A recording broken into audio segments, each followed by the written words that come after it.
dalam aliran stoikisme, aliran filsafat Yunani kuno, itu diajarkan bagaimana caranya menata diri, bagaimana caranya mengendalikan diri, bagaimana caranya menenangkan batin kita, dan yang terpenting dalam aliran itu ada ajaran bagaimana caranya kita menerima terhadap keadaan yang Allah tentukan.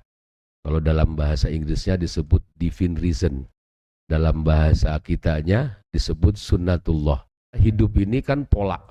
Pola hidup itu kan ada yang miskin, ada yang kaya, ada yang bahagia, ada yang tidak bahagia. Itu pola semuanya.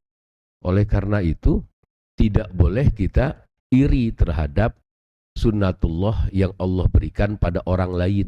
Yang pasti, ketika kita sudah bisa mengendalikan diri, kita sudah bisa menenangkan batin, lalu qanaah dalam bahasa tasawufnya, menerima segala takdir yang Allah tentukan, maka kesempatan kita untuk merasakan dan melihat Allah, baik secara sifat ataupun zat, itu sangat mungkin.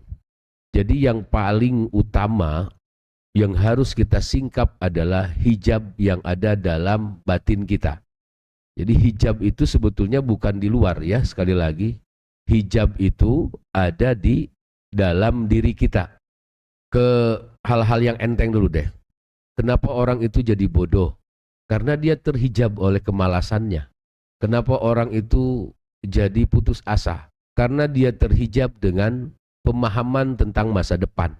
Begitu juga kenapa orang jadi terhijab untuk bisa merasakan bahkan melihat Allah, padahal Allah yang memujudkan segala sesuatu, karena dia tidak paham bagaimana caranya mengolah hati, mengolah kolbu, mengolah fuad, mengolah lub, yang seharusnya tiga itu tidak ada yang lain kecuali Allah di dalamnya.